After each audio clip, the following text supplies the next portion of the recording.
老和尚慈悲，诸位师父以及在座的精进菩萨们，大家好。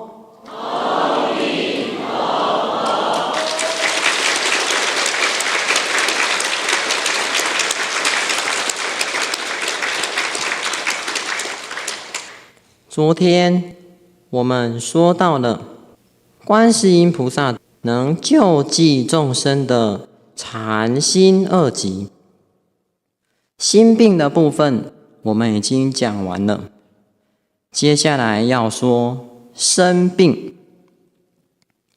观世音菩萨能救众生一切色身之病。我们这个身体是业力所感召，四大所假合，所以它没有主宰性。一大不调，百一病生；四大不调，440病。古人说，英雄最怕病来磨。这个病确实把众生折磨得好惨好惨。大家可以到医院去看一看，在台湾到处都可以看得到医院。可是再大的医院，再多的医生，病人还是人满为患。有很多的病人都没有病房可以住，只好睡在走廊。你再仔细看看每个病人，有多少人少了一条腿，断了一只手，甚至是没有下巴，没有眼睛，没有鼻子？有多少的人被医生宣布无药可救，整天过着求生不得、求死不能的日子，又还要承受着家庭经济重大的压力？这些病人内心的苦楚与悲哀，有谁能够体会？我们应该多么庆幸，我们今天能够四肢健全，虽然有一点病，但还能够正常的生活。你看，现在世界上科学越来越发达，医学界也越来越昌明。可是这些身外的物质真的能够解救众生的病苦吗？小病或许可以，可是真正严重的病呢？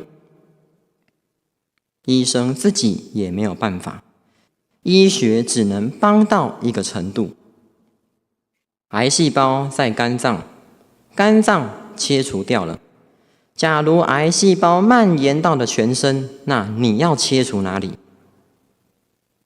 老和尚常说，身体有病，当然就要看医生，吃药。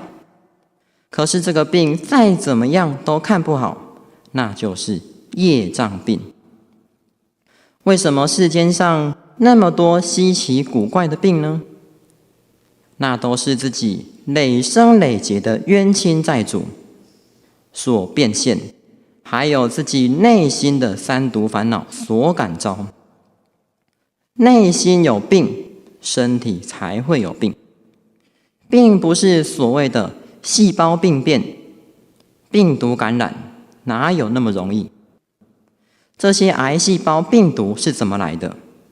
那都是个人的冤亲债主所变现的。那这些治不好的缠身恶疾怎么办呢？诸位，求观世音菩萨。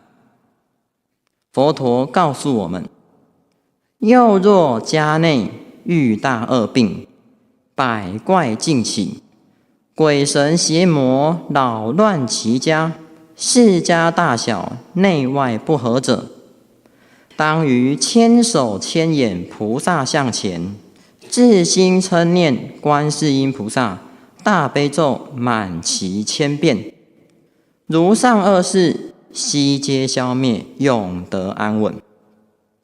观世音菩萨的甘露水能够洗除众生一切的业障病。当然，观世音菩萨救济众生病苦的例子，诸位菩萨都是知道很多的。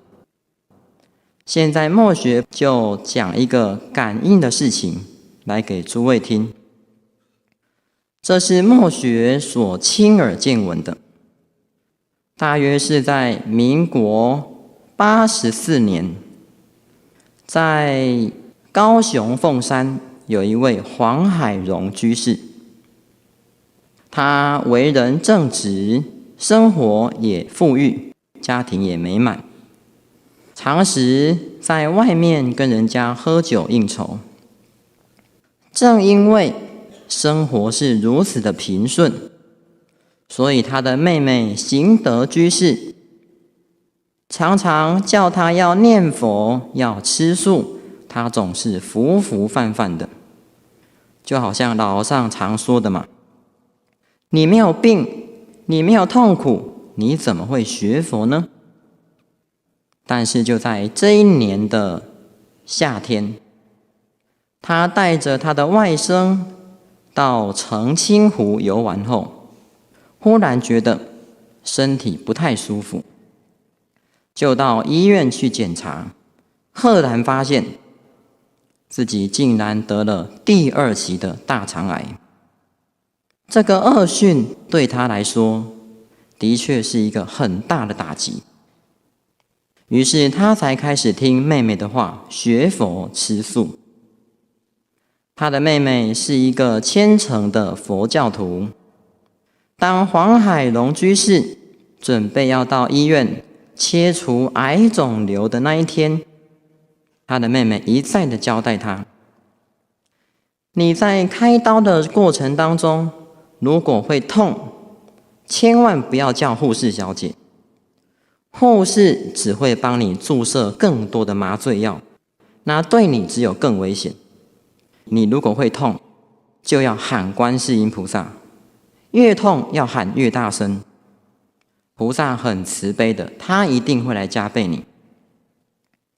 后来黄海荣居士被送进手术房之后，因为是半身麻醉，所以手术刀一切下去，他觉得很痛，就大喊护士小姐。护士果然就拿了一支麻醉药走过来，他忽然想到妹妹交代他的话，就叫护士不可以注射，就开始大声的喊起观世音菩萨。说起来也真不可思议，他才喊没多久，就看到观世音菩萨现身在半空中，放红色的光照耀他，照得他好舒服，不会痛了。手术结束了以后出来，别人都是脸色苍白，毫无血色，唯独他竟然是红光满面。而且出来以后精神很好，还跟来探望他的朋友讲话讲了好久。后来开刀结束了，回到了家里，虽然手术基本上还算是很顺利，但是开刀后的那个伤口始终是没办法愈合，而且那个伤口很大。德国进口最好的西药再怎么擦也是毫无效果。他的妹妹知道了，于是就到寺庙去求大杯水给他的哥哥，并且交代他，你每天要念观世音菩萨，这瓶大杯水一天要擦3次。这时他的妻子在旁边听到了，因为他的妻子是学化学的，就问，德国进口最好的药都擦不好了，这个矿泉水怎么可能有什么作用呢？而且这个水里面好像还有一点青苔，会不会细菌感染啊？这时候行德居士就告诉他，少少，你不可以这样说，连最好的药都擦不好了，那就是业障病。要知道，业障病不是药能够治的，那就要靠菩萨的甘露水来化解。菩萨很灵验的，你不妨就试试嘛。后来，于是他们就这样做了。结果之前西药擦了半年都不会好的伤口，才擦几天就结痂干掉，不再流脓。过了1个月，就完全愈合。诸位菩萨听了这个感应事迹，对观世音菩萨应该是多增加了1分的信心。你想一想，我们活在这个没有保障的世界，你到底要依靠谁？在你最痛苦、最无助的时候，有谁能够救拔你？记得，在所有的人都没有办法的时候，阿弥陀佛、观世音菩萨、老和尚是我们唯一的依靠。希望大家都能好好的念观世音菩萨，拜观世音菩萨，祈求菩萨加倍消除我们的缠心恶疾，灭除我们的无间众牵。好，以上说完了无间众牵、缠心恶疾，再来说莫能救济。刚才有提到，观世音菩萨能够救拔众生色身乃至内心一切的病苦，这就是莫能救济，悉使消除。这个莫能救济，悉使消除，说起来好像很简单。哎呀，反正观世音菩萨有神通变化嘛，他要救度众生还不容易吗？假如我是佛菩萨，我也可以帮众生担业。这样讲起来，好像佛菩萨救度众生一点都不会辛苦的样子，都是理所当然。诸位，千万不要有这样没有感恩心的想法。我们前几天都是一再的强调，娑婆世界的众生特别的可怜，特别的痛苦。观世音菩萨他们不忍心看到我们受苦，所以尘刹国中闲事记，娑婆界内更垂慈。这是站在佛菩萨的角度，可是站在众生自己的立场来讲，不客气的说，我们的可怜是活该呀。内心的烦恼妄想是哪个要把你的？还不是你自己要的。娑婆世界的多灾多难是谁害我们的？还不是自己杀盗淫妄的恶业所感召。其实众生是自作孽不可活，我们自己搞的这个样子，佛菩萨还愿意救度我们，还愿意留在娑婆世界陪着我们常住在世，真的大家要很感恩了。什么叫做莫能救济？就是无药可救，没有人愿意救度的众生，就叫做莫能救济。诸位可能还不太清楚，会来娑婆世界投胎的是什么样的众生呢？在《悲华经》上，佛陀告诉我们，是1004佛所放舍者。所谓众生，五浊恶世，能作忤逆，诽谤正法，毁谤圣人，行于邪见，不孝父母，心无恭敬，应作不作，作不应作，勤行十恶，离善之事，不能亲近真实智慧，离诸善业，专行恶业。如是众生，诸佛世界所不容受，是故并来及此世界，众恶之罪，积如大山。诸位菩萨，我们是被十方诸佛国土所并处的众生，十方的诸佛菩萨都不愿意到我们娑婆世界来救度我们。为什么不愿意？其实也不是说不愿意，佛心者大慈悲是，哪有不救度众生的道理？但是刚才说过了，娑婆世界的众生是什么样的个性？离诸善业，专行恶业，专门造恶业的众生，并不是佛陀要舍弃我们，是我们舍弃十方诸佛，不愿意接受十方诸佛的救度，所以大家臭气相投，投生聚集在这个娑婆世界。我们想想自己，当你的淫欲心、嗔恨心、愚痴心发作起来的时候，就算佛菩萨在你面前，能够阻止得了吗？不但阻止不了，佛菩萨还会被众生的爱恨毒见所伤害。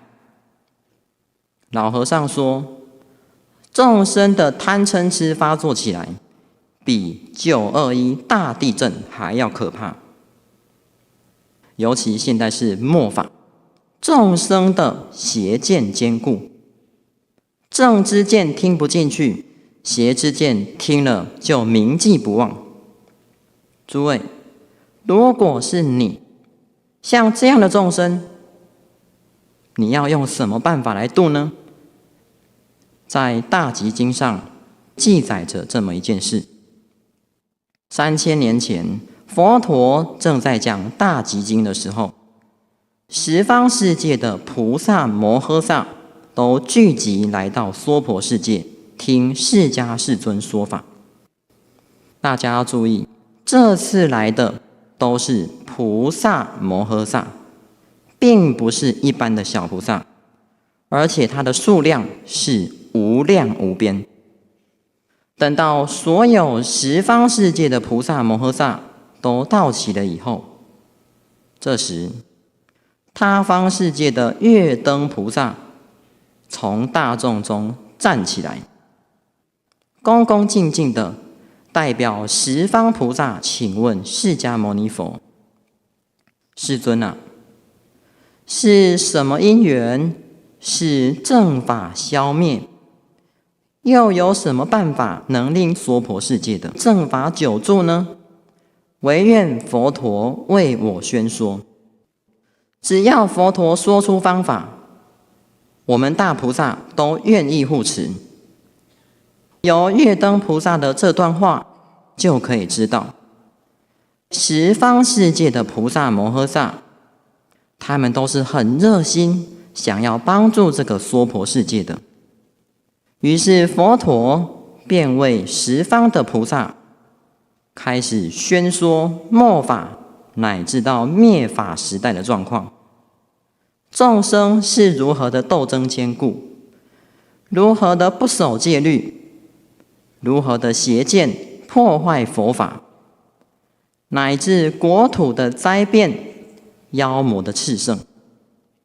佛陀说完了以后，就对十方菩萨说：是故诸智者所来诸菩萨，当住于此土，炽然我正法。佛陀劝十方的菩萨摩诃萨留下来，留在娑婆世界，于末法中护持正法，救度众生。佛陀说，如果你们能够做到这样，那就能速证菩提果，尽国做导师。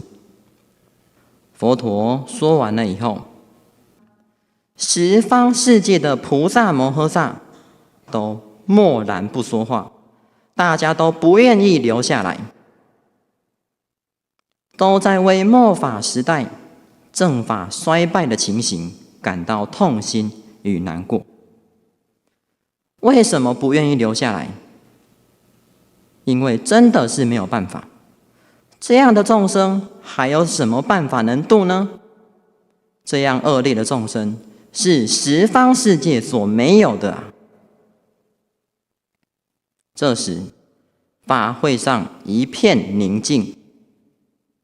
就在寂然无声的时候，所有娑婆世界的菩萨全部站起来，如文殊、普贤、观音、地藏这些大菩萨，以弥勒菩萨为上首，恭敬地向释迦世尊发愿：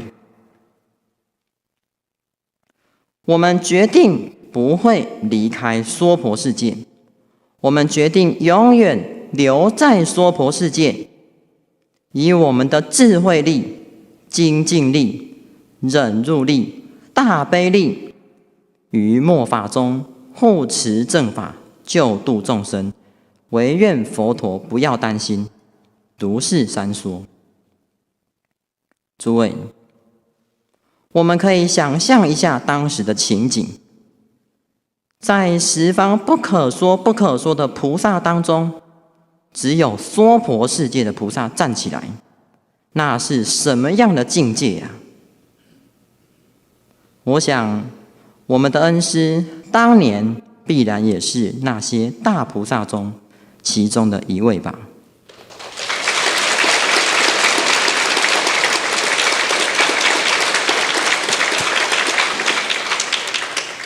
这个莫能救济，是谁觉得我们无药可救？不是你的父母而已，也不是一个阿罗汉而已，而是十方的诸佛菩萨都觉得我们莫能救济。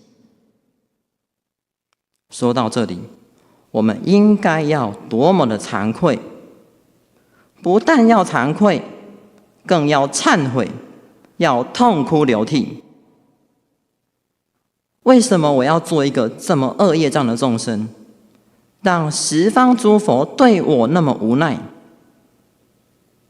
只剩下释迦世尊、阿弥陀佛以及娑婆世界的大菩萨还愿意救度我们，还愿意承担起救度我们的责任。诸位，大家要振作起来，好好把自己尊贵起来啊！以上是讲莫能救济，十方诸佛菩萨不能够救度的，而观世音菩萨能救能度，这是菩萨的愿力，悲愿深重。再来说息使消除，这是菩萨的横力。什么横呢？难行苦横。菩萨发了救度众生的悲愿之后，他就会来到我们众生的世界，行六度万横，弘扬佛法。然而，在娑婆世界行菩萨道，这个横的确是难行，的确是苦。众生刚强难化，难调难服。面对着众生的恶业障，菩萨只有眉毛拖地的忍辱波罗蜜。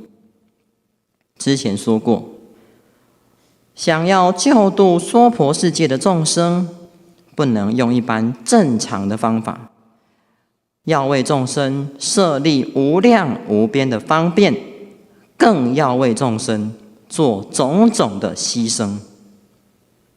再辛苦，佛菩萨都忍下去了。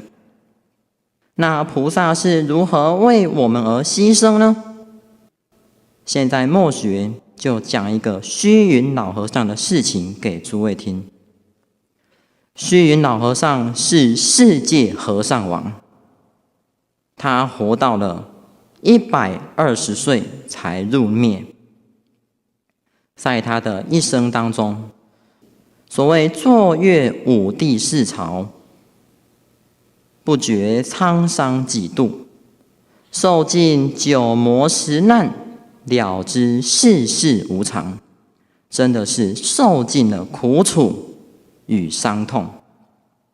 墨学现在要讲的是虚云老和尚112岁时所发生的云门事变。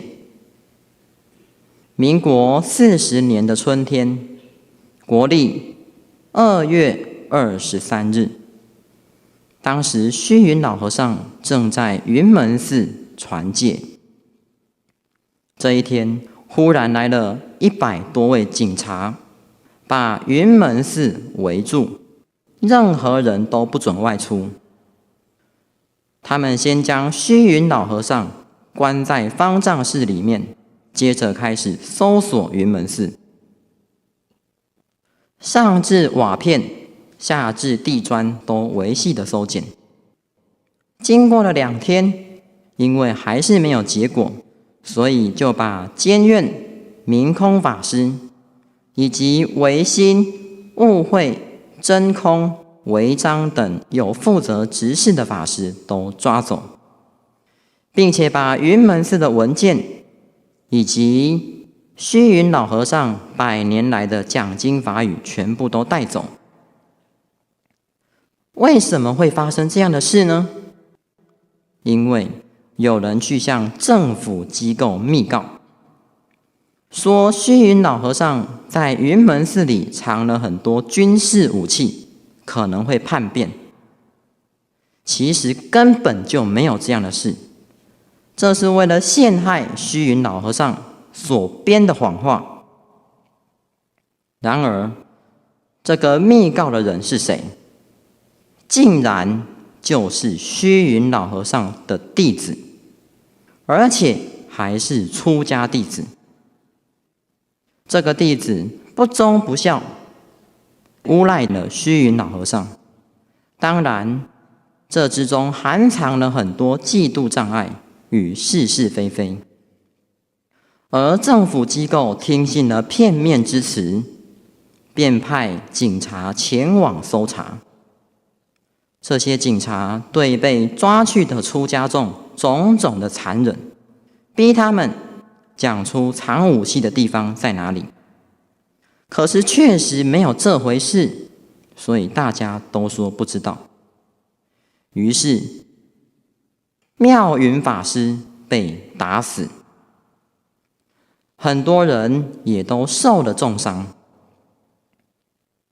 经过了10天，这样残忍的审判仍然是没有结果，于是他们便把这口气出在虚云老和尚身上。他们先将老和尚移到另外一个房间，门窗都封起来，不给饭吃，大小便也不准外出。屋内只有一盏灯，好像坐在地狱一样。这样子经过了3天，到了第3天，有10个身材魁梧的大汉走进房间，要虚云老和尚讲出藏钱的地方、藏武器的地方。虚云老和尚说不知道，竟然被毒打。诸位菩萨，这时候虚云老和尚是112岁啊！他们先用木棒，再用铁棍，把虚云老和尚打得头破血流，遍体鳞伤，肋骨折断。虚云老和尚被打倒在地上，完全没办法反抗。而在这1天之内，竟然连续打了4次，边打边问，问不出来再继续打。这些人也真的是够没人性了。后来他们又把虚云老和尚抬起来，摔在地上。看到虚云老和尚差不多了，于是便呼啸而去。到了半夜，侍者将奄奄一息的老和尚扶起来，坐在床上，虚云老和尚这时候真的是只剩下一口气了。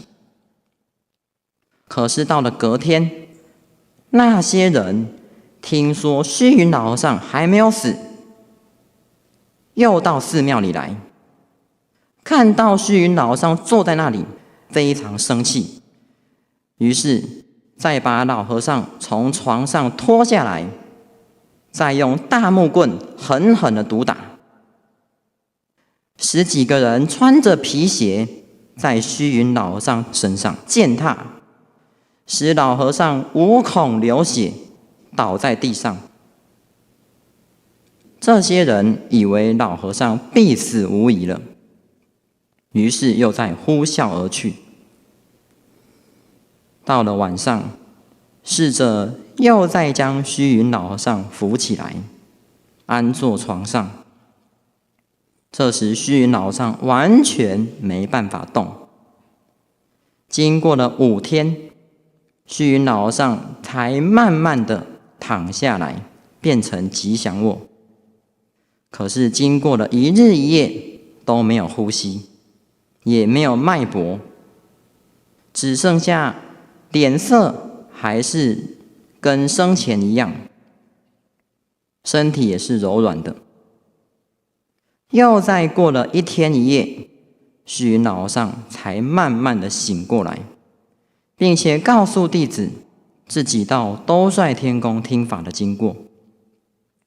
经过了这几天，那些行凶的人看到虚云老和尚奇特，他们开始有点害怕起来。于是有一个像是头目的人便问旁边的出家人，为什么这个老家伙老是打不死呢？旁边的出家人告诉他，老和尚为众生担业受苦，替你们消灾，他的愿力使他不会死的，久后你们自然知道。那个人听了非常的害怕，从此再也不敢对虚云老和尚行凶。可是事情搞得这么大，而且这件事情虚云老和尚根本就是被诬赖的。这些行凶的人怕消息走漏，所以还是把云门寺包围住，任何人都不准向外联络。又这样经过了1个多月的煎熬，而在这1个多月当中，虚云老和尚被他们打到肋骨折断，内出血乃至种种的创伤，病情一天比一天的恶化，眼睛已经完全看不到了，耳朵也像重听一样听不清楚，每天都不能够吃饭，只能够喝水。这样的生活又再经过了1个多月。从2月23日到5月24日，云门寺被包围住，消息因为慢慢的传开，云门寺才脱离了魔掌。诸位菩萨，这个大劫难发生在虚云老和尚112岁的时候。我们想一想，一代的大善知识已经这么老了，他的道场还被自己的出家弟子所陷害，还受到警察种种的毒打虐待。从这个令人痛心的例子，你就可以知道娑婆世界众生的贪嗔痴是多么的可怕。只因为个人的私欲，本来是一个极尽修行的道场，竟然能够狠下心来把这种事搞到佛门中来，使得多少人丧失了法身慧命。你也可以想象得到，诸佛菩萨到我们这个世界来，为了救度众生，受了多少辛苦，为众生做了多少的牺牲。虽然如此，虚云老和尚还是继续住世下来，活到120岁。十方诸佛菩萨为什么不愿意摄受我们？为什么不愿意留在娑婆世界度众生？这个原因，诸位菩萨应该明白了吧？你要救他，他反过来还要害你，甚至还要你的命。如果是你，你有这样的悲心吗？虚云老和尚他在晚年的时候做了一首感叹的诗：这个痴汉有甚来由？末法无端，为何出头？皆知圣脉，一法为丘，抛却己事，专为人忧。向孤峰顶，直钩钓鲤，入大海底，波火煮瓯。不获知音，徒自伤悲，笑破虚空，骂不及溜。亦问渠为何不放下？苍生苦尽，那时休啊！为什么佛菩萨度化众生那么辛苦？这血泪交织的岁月，佛菩萨还是要忍下去，只因为苍生苦尽，那时休。众生的苦哪一天才结束呢？我不入地狱，谁入地狱？这些众生我不来救，还有谁愿意救？只要众生能够安乐，我再怎么苦都没有关系。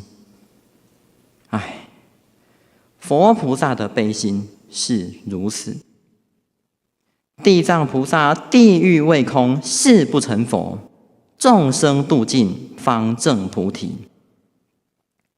普贤菩萨虚空界尽，众生界尽，众生业尽，众生烦恼尽，我此愿王无有穷尽。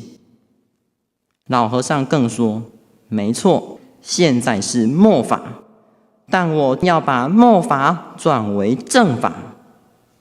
诸位，为了我们这些莫能救济的众生，佛菩萨再苦，他们都忍受下去了。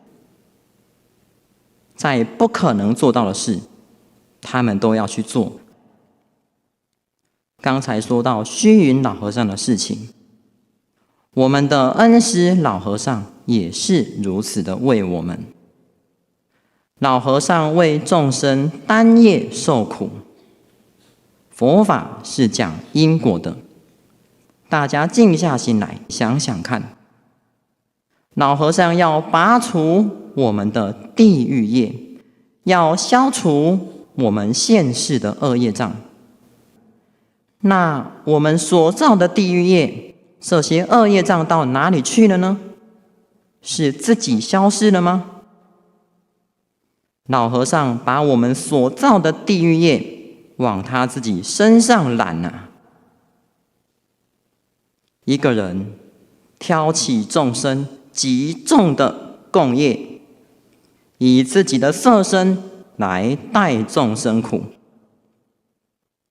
诸位，于心何忍呢？就好像我们在山上立牌位，我们每个人在往昔劫中都跟无量的怨亲债主结下了仇恨。当然，这些冤亲债主，他们无时不刻都想要找我们报复，甚至想要我们的命。我们立了牌位，希望自己能够消灾免难，希望那些冤亲债主能够有一个好的地方可以去。但是诸位有没有想过，立了牌位，那这些冤亲债主他们去找谁呢？找老和尚啊！我们立了牌位，不要好像就把所有的业障全部都丢给佛菩萨去处理，好像自己就没有事了。怎么可以这样呢？这是自己的业障啊！诸位菩萨，我们难道不会觉得自己很残忍吗？立了牌位，应该是要怀着一个惭愧、对不起、感恩的心情，应该要回来打佛七，以打佛七的功德来回向给老和尚，回向给那些冤亲债主，希望他们能够跟我们解冤释结，能够原谅我们，能够愿意跟老和尚到西方去，这样子做才对。那是不是没有回来打佛七就不可以立牌位呢？大家不要误会了，默学的意思是要强调我们自己要拿出功德来回向给自己的冤亲债主。功德从哪里来？从身口意的断恶修善而来。当然，打佛七是一个方法，可是不是每个人都有时间。但是你真的没办法回来，你也应该在世间上好好的修福修慧，多多的念佛，回向给自己的冤亲债主。只要你有这一份心，你的冤亲债主都能够感受得到，他们会愿意跟老和尚到西方去。最怕的就是你虽然立了牌位，还是不断的造恶业。不要说你自己没有感应，你还要让老和尚为我们受多少苦啊！大家要懂得孝顺佛菩萨，孝顺老和尚。在座的诸位菩萨，为什么虚云老和尚他会说不惑知因，徒自伤悲？就是因为众生太不孝顺了。到底有谁真正明白他心中度化众生的悲心呢？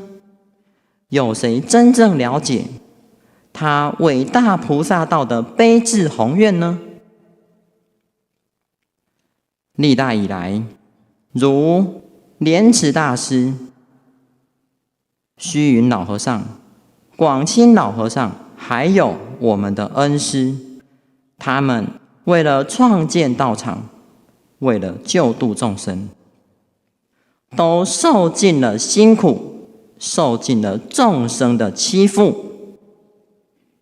诸位，默学这样讲，这个莫能救济，悉使消除，诸位菩萨应该明白了吧？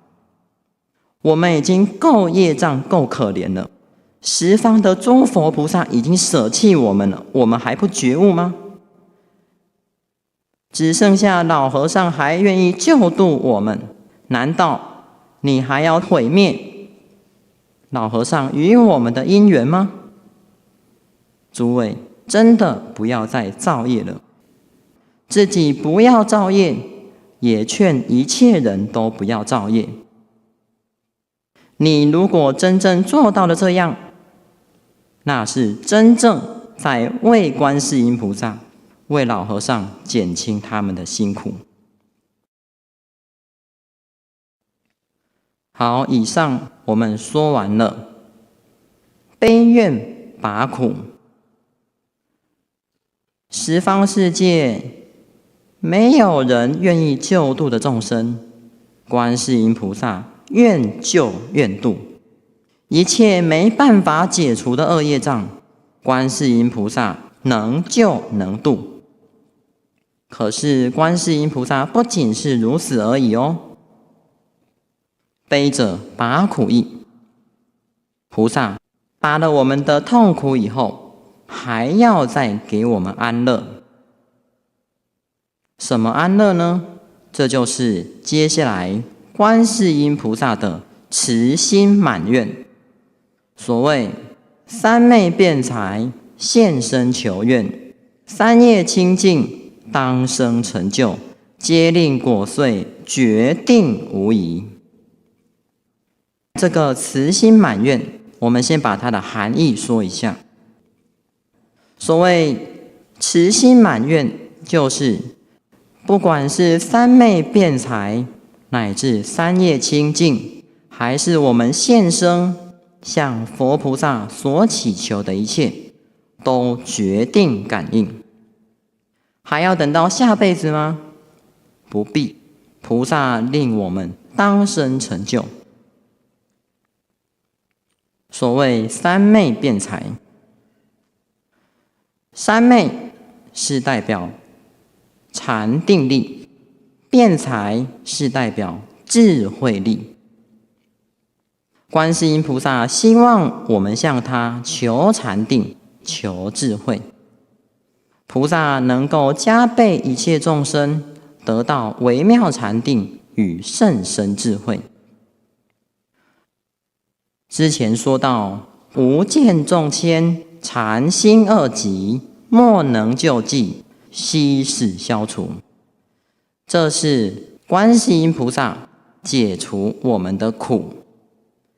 可是虽然解除了苦，毕竟我们还是在这个娑婆世界，在这个可怕的世界还是很危险哦。所以在还没有升到西方之前，菩萨还要给我们一切的安乐。不知道诸位菩萨有没有体会到菩萨的悲心？你有苦，菩萨为你解苦；你没有苦了，他还要给你一切的快乐。是升到西方才快乐吗？不是，在今生，观世音菩萨就想要让我们有福有慧，过得平平安安的。就好像世间上的父母，为了儿女，孩子几岁时，我要送孩子去读书；几岁的时候，我要帮他找一个好的工作；我要为孩子成家立业；我要留财产给孩子。真是天下父母心啊！观世音菩萨也是如此。可以说，我们的一生，观世音菩萨都已经替我们安排好了。观世音菩萨是一切众生的慈母，我们能够有菩萨这样的母亲，大家要何等的珍惜与感恩。那话再说回来，为什么菩萨希望我们向他求禅定、求智慧呢？一个小孩子在外头流浪，父母会安心吗？同样的，我们这些不听话的坏孩子，在娑婆世界三界火宅中醉生梦死，菩萨他怎么能够安心呢？在这个娑婆世界，就算你没有苦，那也只是暂时的，只争来早与来迟，痛苦早一点来，晚一点来而已。为什么？因为我们还是不断的在造业，而且娑婆世界的恶业障太多了。念观世音菩萨，得到了禅定与智慧，你才能够看清这个娑婆世界的一切。虽然处在这浊恶的尘劳里，你还是能够持身如玉，不随着外面的境界跟人家同流合污。禅定与智慧能够保住我们现生的安乐，也能够成就长养我们往生西方的安乐。那观世音菩萨能够给我们什么样的禅定智慧呢？佛陀说，观世音菩萨的一一毛孔，皆具无量百千三昧。十方如来叹未曾有如是功德。刚才说的三摩地，就是指三昧。三昧翻成中国话叫做等持，所谓平等持心，于一境转。在什么境界上而转呢？于佛境界念念而转。我们能够至诚地称念观世音菩萨，观世音菩萨就能令我们众生有定有慧。在这个娑婆世界修行，不能够只是一念的感情，修行要有定有慧。讲白话一点，学佛要学得有智慧。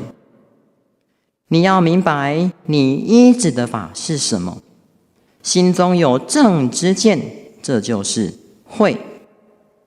能够在你依止的法上其心不动，安如海，这就是定力。在这个浊恶的娑婆世界，修行的障碍是非常多的，尤其是知见。为什么社会国家这么乱？为什么娑婆世界这么多的是非？归宗结顶，就是在于我执太重，大家都各说各话，每个人都说自己对，那到底要听谁的？当然，世间上的事，那莫学不提。在佛门道场中，就是要听佛陀的话，听老和尚的话。藕益大师说：见浊者五力使，为身见、边见、戒取、见取及诸邪见，昏昧古没，故名为浊。在这个知见浊乱的时代，你想要在佛知见、佛境界上念念而转，的确不是那么容易。有钱财的境界、色欲的境界、名利的境界，乃至食物的境界来诱惑你；有魔鬼修罗的境界、是非的境界来干扰你。我们的定慧不够，被五欲拉去了，就变成了五欲的奴隶；被魔鬼修罗拉去了，就变成魔鬼修罗的眷属。那你怎么往生西方呢？修行不能够只是一股冲动，更不是一股蛮劲。打从一开始我们就有强调，为什么修行不能够只是一念的感情？感情用事啊，那是靠不住的。有定有慧，才能够对善知识常永忠贞，才能够对同参道友真心相待，处理事情才能够圆满无缺。一切的事情都是如此。你没有定慧，只有冲动，那就好像一个喝醉酒的人开快车一样，是多么危险。大家要记住，我们对于佛法的信心是来自于定慧。这是什么意思呢？莫学打个比喻，好比我们大家皈依老和尚，你透过你的正智慧明白，老和尚是绝无仅有的大善之士，他真正能够解救一切众生的苦，带我们去西方。世出世间思维片，不念恩师更念谁？能够救拔我们的只有谁？只有老和尚。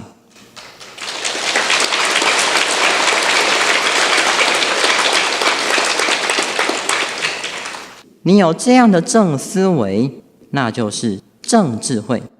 有这样的正智慧，那你对老和尚的皈依就有坚定而不可动摇的定力。如果你今天来到灵岩山寺，你不认识老和尚，不明白老和尚的悲愿，不明白老和尚的知见与坚持，那魔鬼劝你不要修净土法门，你马上就对念佛退失了信心。魔鬼向你散播是非，你马上就信以为真，退道心了。为什么？因为你心中根本就没有老和尚的知见，老和尚的法并没有在你心中生根。定慧是我们修行的根本，你没有定慧，如何能够对善知识升起真正的皈依？又要如何分辨出邪之见与正之见？这不是说这个师父我喜欢，这个师父对我好，给我好处，我就护持他。你要看他是不是能够给你真佛法。在世间上，每个大人都怕自己的孩子在外面交到了坏朋友，都要为自己的孩子选一个好的老师，找一些好的同学。大人的心里都是如此，可是大人却很少为自己想过，自己是不是在无形当中已经交上了不好的恶友邪师，一失足成千古恨啊！诸位，在这个可怕浊乱的娑婆世界，大家要好好的念观世音菩萨，不要随着外面的境界东飘西荡的，要站稳自己的脚跟，以正智慧来关照。你能够这样做到，能够向观世音菩萨好好的求三昧辩才，那你自己就能够定慧具足。自己能够定慧具足，也希望一切众生都能够有定有慧。好，以上说完了三昧辩才，再来说现身求愿。这个现身求愿，就是说观世音菩萨能够满足我们一切的愿望，一切的祈求。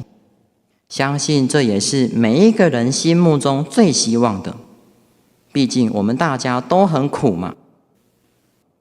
在这个娑婆世界，日常生活中有种种的不如意，或者求儿女，求长寿，求身体健康，求升官发财，求平安，开智慧，消业障等等。每个人心中都有好多好多的愿望，有的是为父母求的，或者是为儿女，乃至为自己求的。那这么多的愿望，对于观世音菩萨来说，会不会觉得困难呢？当然不会。生西方的无上功德利益，观世音菩萨都能够给我们了，更何况只是世间上那一点点小小的福报呢？诸位，你们心中有什么愿望，那就尽管的向观世音菩萨求好了。观世音菩萨一定会让我们满愿的。但是想要观世音菩萨满足我们的现身求愿，我们要先向观世音菩萨求三昧辩才哦。为什么？因为众生有定有慧，观世音菩萨才能够放心的满足你心中的愿望。默学打个比喻，就好像一个品学兼优又孝顺的乖孩子，他向父母要什么，父母当然会给他。可是如果是一个不肯上进，常常在外面溜达的坏孩子，那他向父母要钱，父母可以给他吗？当然不行。为什么？因为这个孩子拿了钱，会在外面做坏事，会到不良的场所去。在世间上的父母尚且有如此的顾虑，更何况是观世音菩萨呢？观世音菩萨，他爱护我们，超过了世间上父母对孩子的烦情，他怎么会害我们呢？所以，我们想要得到观世音菩萨的感应，那决定要是一个慈悲心而善良的人，决定要是一个孝顺父母的乖孩子，决定要是一个精进不懈、努力用功的佛弟子。好人、善人，肯为佛教牺牲的人，观世音菩萨一定会加倍他，给他福慧，让他能够做更多的事。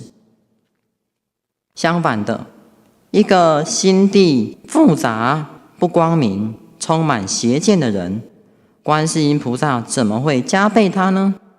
怎么会满他的愿呢？